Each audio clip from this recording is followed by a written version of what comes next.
तड़कापुर गांव में झुमरू नाम का नाई अपनी पत्नी शर्मीली के साथ रहता था। वो बड़ा ही आलसी किस्म का आदमी था और थोड़ा बेवकूफ भी, लेकिन शर्मीली बहुत ही समझदार और तेज दिमाग की थी।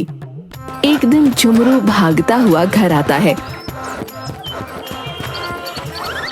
क्या हुआ? ऐसे भागते हुए क्यों आ रही हो, जैसे तुम्हारे पीछे पागल कुत्ता पड़ गया हो? अरे अरे वो चौधरी के लोग मुझे पीटने के लिए आ रहे हैं। क्या कर दिया तुमने? मैं तो तंग आ चुकी हूँ तुम्हारी हरकतों से। मैंने क्या किया? मैंने तो कुछ भी नहीं किया। तो वो लोग क्या पागल हैं जो तुम पीटने आ रहे हैं? तभी दरवाजे पर, अरे ओ झुमरू के बच्चे, बाहर निकल। क्या हुआ भाई जी, क्या बात है? कहाँ गया झुमरू का बच्चा? तुम्हें पता है, वह चौधरी जी की हजामत बनाते बनाते सो गया और उसने बालों के साथ चौधरी के कान भी काट दिए। ओहो, ये तो बहुत बुरा हुआ भाई। अब गांव में लोग उन्हें कनकटा चौधरी कहेंगे। अपनी बकवास बंद करो। और कहाँ है वह झुमरू का बच्चा? भाई उसे माफ कर दो, अभी तो वो घर पर नहीं है। वापस आता है तो मैं खुद उसे लेकर चौधरी जी के पास आऊंगी और उनके बचे हुए कान, नहीं मेरा मतलब है बचे हुए बाल कटवा दूंगी। कोई जरूरत नहीं है उसे लेकर हमारे सामने आने की। चौधरी के नौकर वापस चले जाते हैं और झुमरू कुछ दिनों तक घर के बाहर नहीं निकलता। सुनते हो, आज 4 दिन हो गए हैं तुम काम पर नहीं गए। कुछ काम नहीं करोगे तो घर कैसे चलेगा? तुम तो जानती हो कि मुझे काम करना बिल्कुल पसंद नहीं है और रोज रोज मेरे पीछे काम पर जाने के लिए मत पड़ा करो। ठीक है, थोड़ी दिनों में भीख मांगने के लिए तैयार हो जाओ। भीख क्यों मांगूंगा मैं? क्योंकि घर में रखा सारा राशन खत्म हो जाएगा, फिर भीख मांगकर ही गुजारा करना पड़ेगा ना। तुम्हारे आलस की वजह से कोई तुम्हें काम नहीं देता, हर समय तुम्हें सिर्फ सोना होता है। अब मुझे नींद आती है तो सोऊंगा ही ना। मुझे समझ नहीं आता दुनिया में कौन सा ऐसा इंसान है जो खड़े खड़े सोता है। अपनी नींद की वजह से तुमने कितने लोगों से दुश्मनी मोल ले ली है, अब तो कोई हमारी मदद भी नहीं करता। झुमरू अपनी नींद की वजह से कितने ही लोगों के बाल काटते काटते कान काट चुका था और कितने लोगों की तो आधी मूछें ही उड़ा चुका था। अब लोग झुमरू को हजामत के लिए नहीं बुलाते थे। एक दिन राजा जी के यहाँ 12 साल बाद बेटा हुआ है। उन्होंने अपना खजाना खोल दिया है, गरीबों को दिल खोल कर दान दे रहे हैं। तुम एक काम करो, राजमहल चले जाओ, महाराज से कुछ मांग कर लाओ। क्या मांग कर लाऊं? अब ये भी क्या मैं ही बताऊं? खुद के पास भी थोड़ा दिमाग है कि नहीं, वही लगा लो ना। झुमरू राजमहल जाता है। महाराज, मुझे भी कुछ दान में दे दीजिए। क्या चाहिए तुम्हें, बोलो। आज हम मुंह मांगा दान दे रहे हैं। महाराज, ये तो मेरी पत्नी ने नहीं बताया, पर आप कुछ भी दे दीजिए जो आपको ठीक लगे। अरे तुम कैसे आदमी हो, मैं मुंह मांगा दान दे रहा हूँ, तुम्हें जो चाहिए वो मांगो। महाराज, मुझे क्या चाहिए? मुझे तो बस सोने के लिए थोड़ी जमीन मिल जाए। ठीक है। महाराज झुमरू को गांव के बाहर एक जमीन का टुकड़ा देते हैं और झुमरू खुशी खुशी घर वापस जाता है। आ गए तुम? क्या लाए हो महाराज से? जल्दी से दो, मैं कुछ खाने का इंतजाम करती हूँ। महाराज ने मुझे जमीन का टुकड़ा दिया है। हे भगवान, तुम्हारे पास अकल है कि नहीं? हम जमीन के टुकड़े का क्या करेंगे?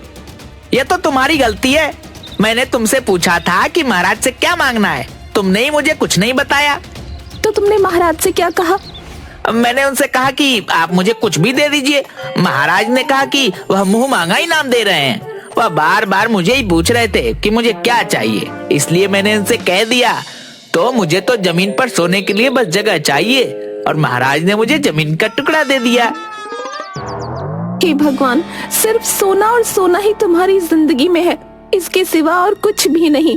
हमारे पास ना तो हल है ना खेत जोतने के लिए बैल, तो हम उस जमीन का क्या करेंगे? कैसे खेती करेंगे उस जमीन पर? तुम खुद चली जाती, तुमने मुझे क्यों भेजा? बस यही गलती कर दी मैंने जो तुम्हें महाराज के पास भेज दिया। शर्मीली बहुत समझदार थी, उसने ठान लिया था कि वो इस जमीन पर खेती करेगी। रात भर सोचने के बाद दूसरे दिन सुबह झुमरू को लेकर उस जमीन पर जाती है।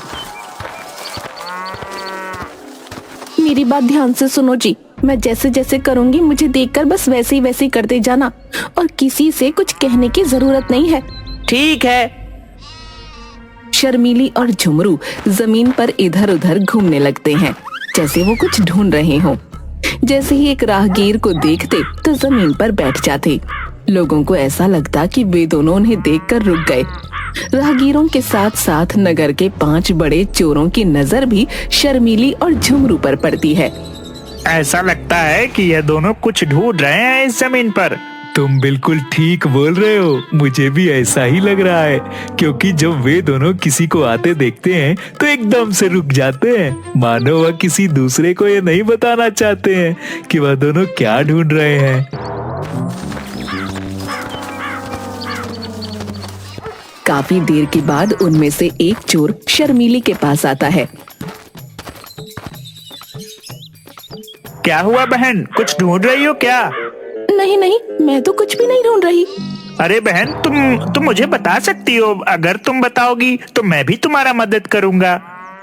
शर्मीली पहले तो थोड़ी नानुकुर करती है, फिर चोर के बार बार कहने पर उसे बताती है। भाई, ये जमीन मेरे दादाजी की है। बहुत साल पहले उन्होंने इस जमीन में सोने और चांदी से भरा घड़ा कहीं पर दबा दिया था। उस जगह का सही पता बताने से पहले ही उनकी मृत्यु हो गई। मैं और मेरे पति उसी घड़े को ढूंढ रहे हैं, लेकिन आपकी बात किसी को मत बताना।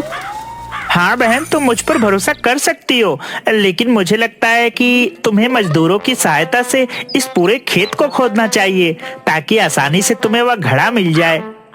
अरे हाँ, ये तो आपने बिल्कुल सही सलाह दी। आपका बहुत बहुत धन्यवाद भाई। मैं मजदूरों को लाकर खेत की खुदाई करवाती हूँ। लेकिन अब तो अंधेरा होने वाला है बहन, तुम यह काम कल सुबह सुबह करवा लेना। आपने बिल्कुल सही कहा, मैं कल सुबह जल्दी मजदूरों के साथ आकर खेत की खुदाई का काम करवा लूंगी। वो दोनों घर वापस चले जाते हैं। वो चोर अपने बाकी 4 साथियों के साथ मिलकर पूरे खेत की खुदाई कर देता है, लेकिन उन्हें वहाँ कुछ नहीं मिलता। दूसरे दिन सुबह शर्मीली और झुमरू खेत पर वापस आते हैं। देखा तुमने, खेत की खुदाई हो गई है। तुम यहीं रुको और किसी से कोई बात मत करना, मैं अभी आती हूँ। शर्मीली गांव के बनिए के पास जाती है। सेठ जी, मुझे थोड़ा गेहूं उधार दे दीजिए। उधार तो दे दूं, तुम वापस कैसे करोगी? तुम्हारा पति तो कुछ काम भी नहीं करता। मैं जानती हूँ, लेकिन कुछ समय बाद मैं इसका 3 गुना गेहूं आपको वापस कर दूंगी। शर्मीली उस गेहूं को जमीन पर बो देती है। कुछ समय बाद उम्मीद से ज्यादा अच्छी फसल होती है, लेकिन सभी चोरों की पूरी नजर शर्मीली और झुमरू पर होती है। गेहूं काटने के बाद शर्मीली सेठ को 3 गुना गेहूं वापस कर देती है और कुछ गेहूं बेचकर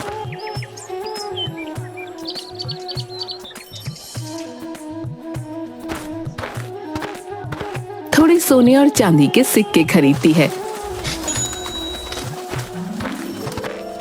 उस रात चोर शर्मीली के घर आते हैं। इस फसल में तुम्हें हमें भी हिस्सा देना होगा, क्योंकि तुम तो जानती हो उस जमीन को खेती लायक खोद कर हमने ही तैयार किया था। मैंने तुम्हें बताया तो था, उस जमीन में सोना मौजूद है। तुम इतनी मेहनत करने के बाद भी उसे हासिल नहीं कर सके, लेकिन वो घड़ा मुझे मिल गया और मेरे पास है। तुम्हारा उस पर कोई हक नहीं। मैं तुम्हें कुछ नहीं दूंगी। ठीक है, तुम संभाल कर रहना, हम अपना हिस्सा खुद ले लेंगे। एक चोर घर में छुप कर बैठ जाता है, लेकिन शर्मीली उस चोर को घर के अंदर छुपते देख लेती है। झुमरू चोरों की बात से थोड़ा डरा हुआ था। तुमने बेकार में ही चोरों से दुश्मनी मोल ली, अब ना जाने वह क्या करेंगे। डरने की कोई जरूरत नहीं है। हाँ, तुमने वह सोने और चांदी के सिक्के कहाँ रखे हैं? मैंने दरवाजे के नीचे घड़े में सिक्के रखे हैं, उसके ऊपर मिठाई रख दी है। अब तो 5 में से सबसे समझदार मैं ही कहलाऊंगा। रात को जब ये दोनों सो जाएंगे तो मैं वह घड़ा लेकर बाहर निकल आऊंगा। रात को दोनों के सोने के बाद वो बाहर छुपे अपने साथियों के पास घड़ा लेकर जाता है। ये लो, मैं अकेले ही सिक्कों का घड़ा ढूंढ कर ले आया। तुम तो बड़े हिम्मती निकले। हम सब तो ऐसे ही तुम्हें कमजोर समझते थे। अब तो मान गए।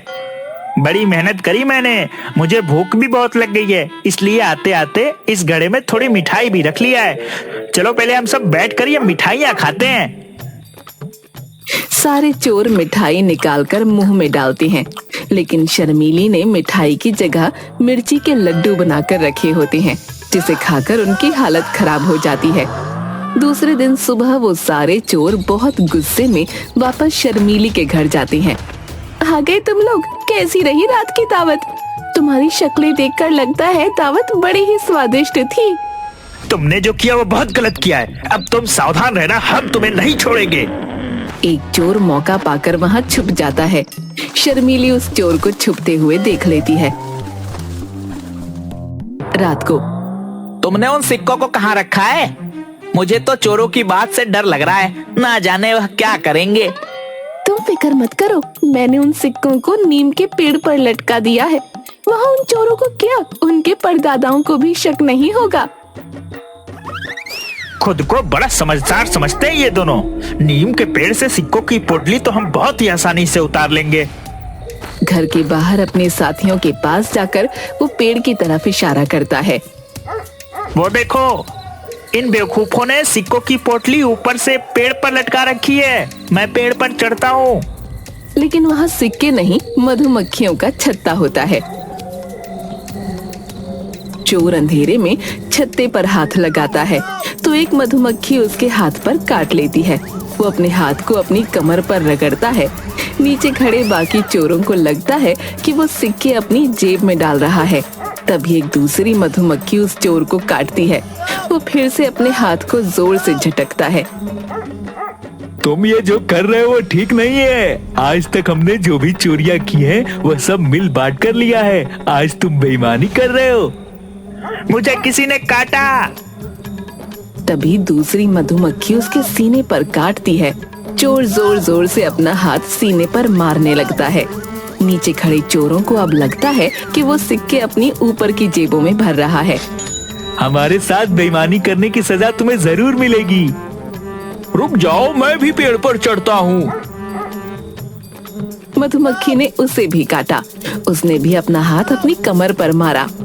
अरे कुछ तो शर्म करो, वह तो बेईमान हो ही गया था, तुम भी उसके साथ बेईमान हो रहे हो। सारे सिक्के नीचे लेकर आओ, जो होगा मिलकर बांटेंगे।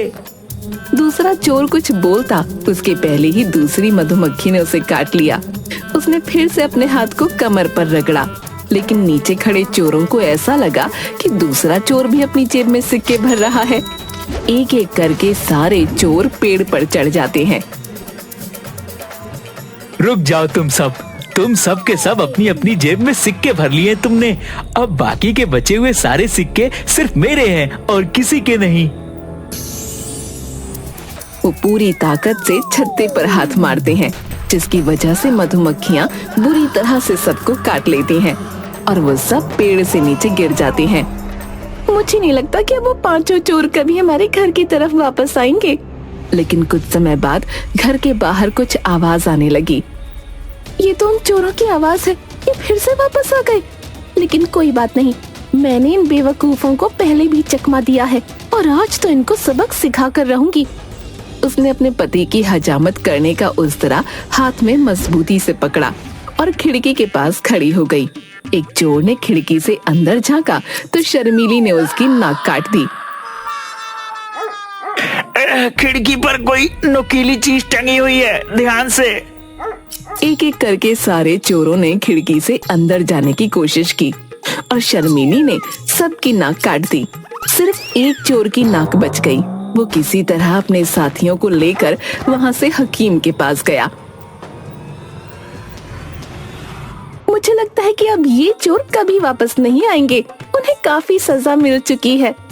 तुम सही कह रही हो, मेरे साथ रहकर समझदार हो गई हो तुम।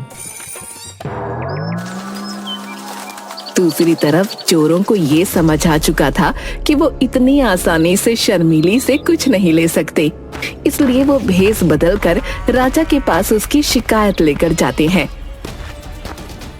महाराज, शर्मीली और झुमरू ने हमसे अपनी फसल का आधा हिस्सा देने की बात कहकर अपने खेत में खुदाई का काम करवाया, लेकिन बाद में जब फसल अच्छी हुई तो वह अपनी बात से मुकर गए। वह दोनों हमें फसल में कोई हिस्सा नहीं दे रहे। महाराज, आप हमें न्याय दिलाइए। शर्मीली और झुमरू को दरबार में बुलाया जाए।